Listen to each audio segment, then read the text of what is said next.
Assalamualaikum warahmatullahi wabarakatuh.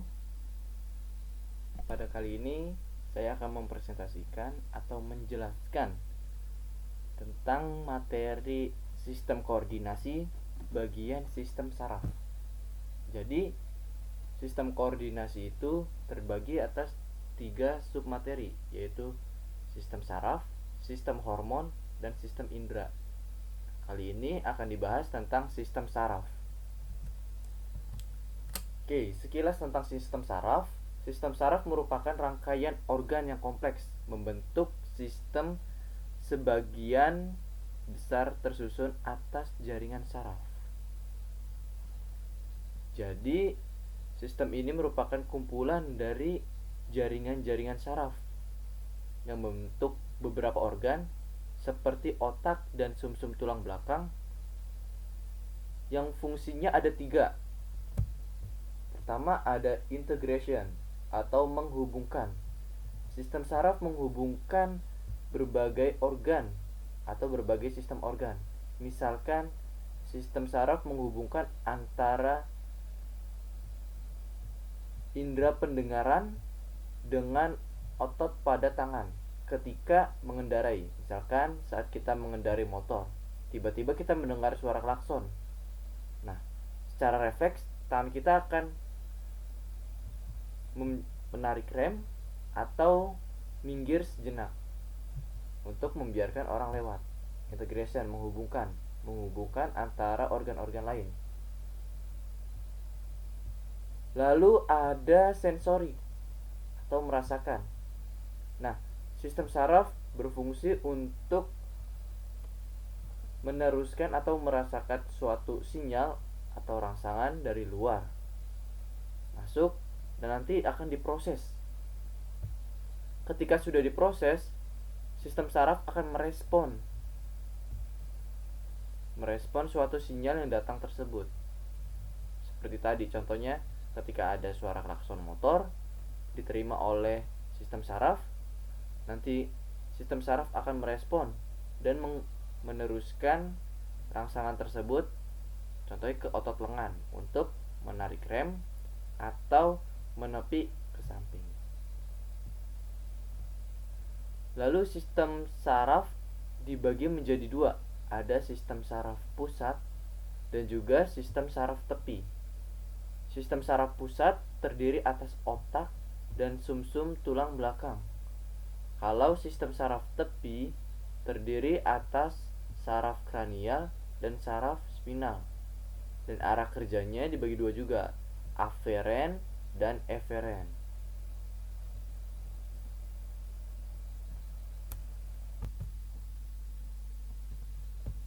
Sebelum kita masuk ke sistem saraf, kita akan belajar tentang bagian-bagian dari sel saraf. Sel saraf disebut neuron. Sel saraf terdiri atas beberapa bagian, antara lain paling utama ini ada nukleus. Seperti inti sel pada umumnya, nukleus berfungsi untuk mengatur seluruh kerja sel. Nah, ini nih yang besar, nukleus. Kalau yang putih ini nukleus. Lalu ada perikarion atau badan sel. Ini badan selnya.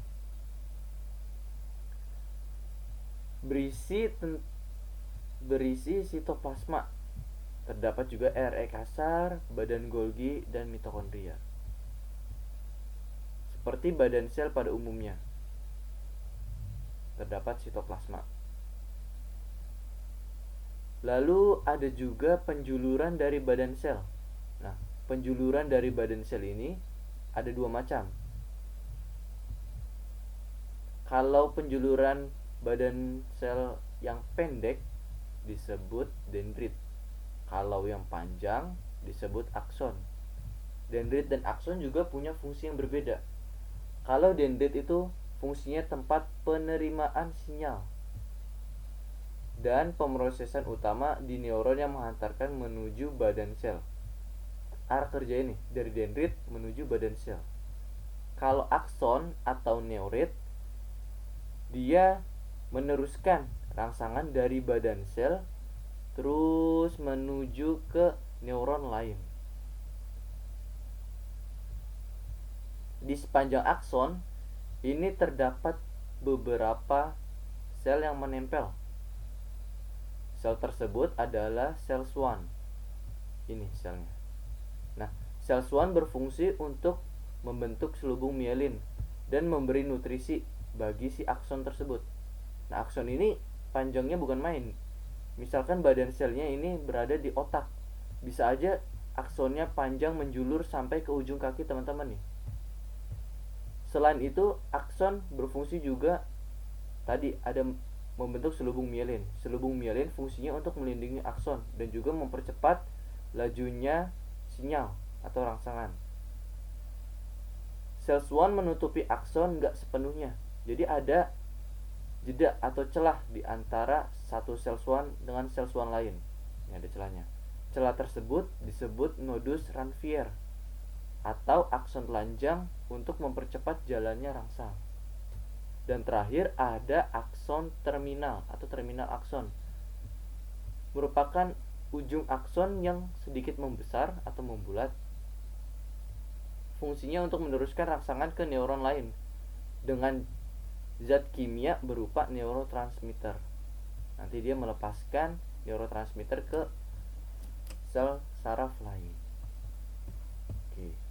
Nah, di antara sel saraf satu dengan sel saraf lain terdapat celah.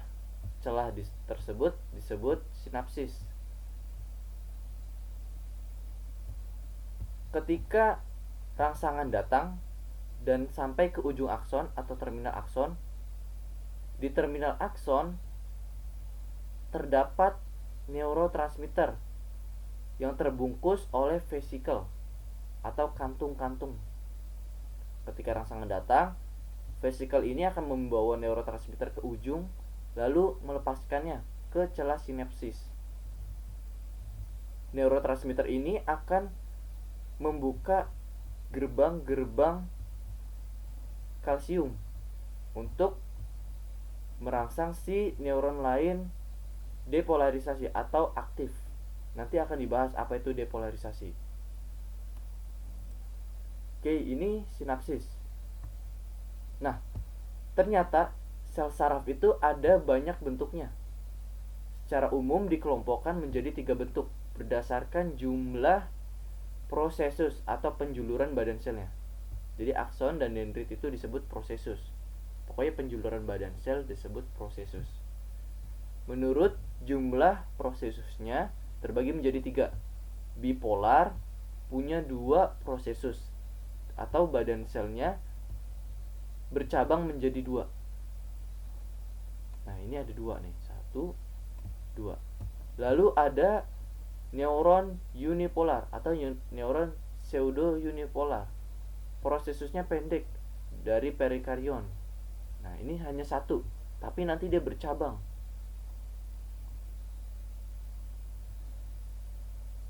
Lalu yang ketiga ada multipolar. Multi artinya banyak. Nah, dari badan sel ini banyak bercabang. Menjulurannya banyak, prosesusnya banyak. Kalau yang pendek-pendek disebut dendrit, yang panjang disebut akson. Di sini juga ada arah kerjanya.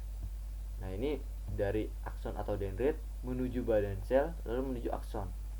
Kalau unipolar, dia hanya melewati akson aja, nggak melewati badan sel. Kalau multipolar, ini mirip kerjanya atau arah kerjanya seperti bipolar, dari dendrit, badan sel, lalu ke akson. Kalau berdasarkan fungsinya, ada 3 macam.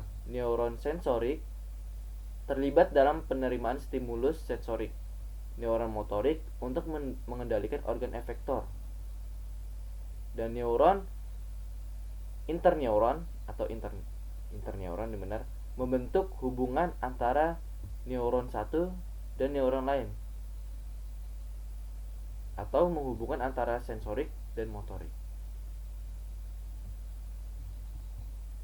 Nah, untuk video selanjutnya kita akan membahas tentang neuroglia. Oke, assalamualaikum warahmatullahi wabarakatuh.